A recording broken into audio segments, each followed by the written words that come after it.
All right, welcome to Packers Week, everybody. We are joined by our sister station in Green Bay. You guys are getting ready for the game down there. I know it's a big one for you guys. So, as we're getting ready for this game, what's the vibe in Green Bay like? This did not seem like it played out how people would have thought, at least here in Buffalo.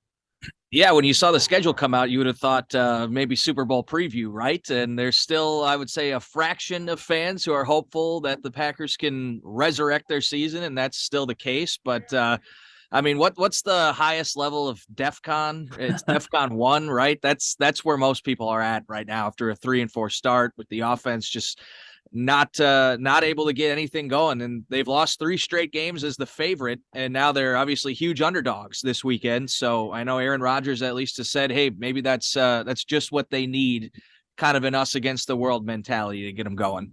What is it? Is it Rodgers? Is it his lack of weapons? Is it lack of efficiency? Why are they struggling so much offensively? I think the lack of efficiency is a big part of it. I've been listening to Matt LaFleur for too many years, but I'm going to use one of his favorite phrases, and that's situational football. They just haven't played good enough situationally in the red zone on third downs. They were 0 of 7 on third and fourth downs in that Washington game. First time since 1999 they didn't have a single third down conversion. Just haven't been able to find a way to get the offense on the field. There were too many penalties in that last game that got them in too many long yardage situations, and everyone thought, with Davante Adams gone, this is going to be a team that leans on the run game. You've got Aaron Jones, you've got A.J. Dillon, who has been a huge disappointment in limited action this year.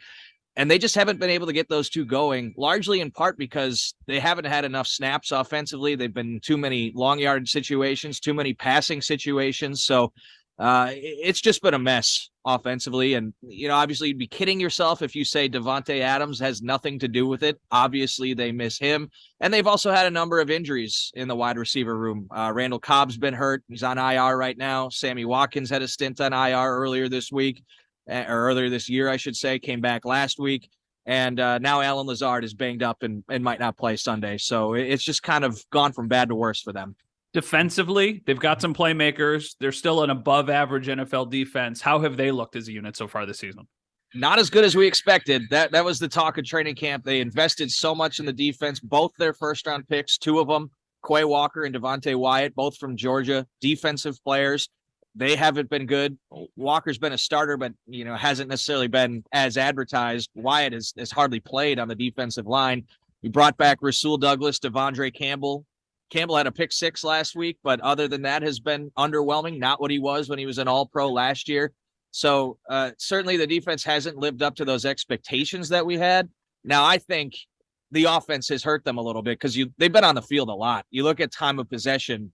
Washington had the ball for about 2/3 of that game last week, and they still only had 23 points. So really on paper, that's not a bad performance when you really take all of that into account for the defense. I think if the offense can really sustain drives and keep the defense off the field, this could be a top 10 defense in the league, but that hasn't been the case so far. They're big underdogs. They're the biggest underdog that Aaron Rodgers has ever been in his NFL career. 10.5 points. I know that's been a talking point in Green Bay. It's been something we've talked about here in Buffalo. If they are going to get a win, what do they need to do to get a win? What would lead to them coming into Buffalo and pulling the upset? Well, I think number one for any road underdog, it's always you got to have some good bounces, right? You've got to get a couple takeaways. You've got to have some things go your way. You've got to hope Josh Allen doesn't play his best game.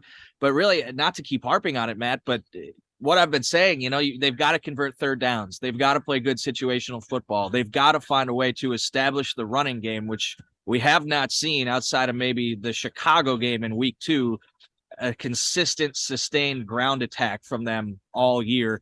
I think if they can keep the Bills offense off the field, kind of do what Washington did to them last week, sustain drives, really win the time of possession battle, they'll give themselves a chance. I mean, let's not forget Aaron Rodgers is still the 2-time reigning MVP. He's been in situations like this before. There's been a lot of talk this week about the 2016 season. If you remember that run the table that he threw out 6 years ago, that's something people in Green Bay still talk a lot about. They were 4-6 that year. They rattled off 8 straight wins to get to the NFC Championship game. I think the players around him that year were a lot better. They had Davante Adams. They had Jordy Nelson. They just don't necessarily have the offensive playmakers this year that they did that year. But Aaron Rodgers, his whole career, has loved when the chips are stacked against him, and he's got that chip on his shoulder, and he has a chance to prove people wrong. So I think that, let's not forget, it is still the reigning MVP, the two-time reigning MVP out there. My last one for you. I know you said you guys are at like DEF CON, whatever it is, whatever the highest level is. What is the vibe in Green Bay like right now? Is the sky legitimately falling?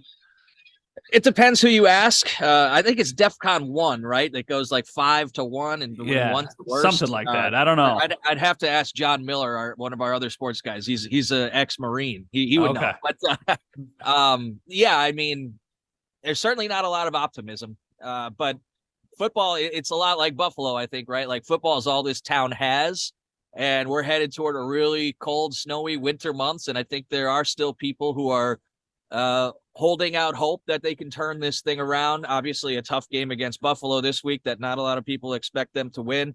So I wouldn't say the sky is falling. I mean, actually, beautiful blue skies here right now, but they've got to get it going soon, right? Otherwise, it's a lost season. So I think that's where a lot of people are at. This isn't what you expected going into what could be Aaron Rodgers' final year. We keep waiting for that ride out into the sunset, and it hasn't happened the last couple of years. There's still some hope that it could happen this year, but a win certainly would go a long way.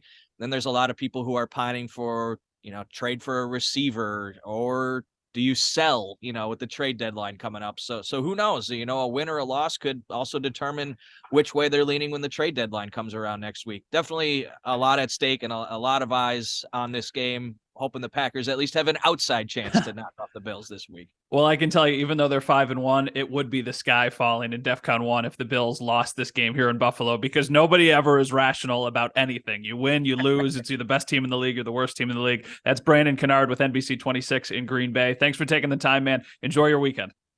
Great talking to you. Thanks for having me.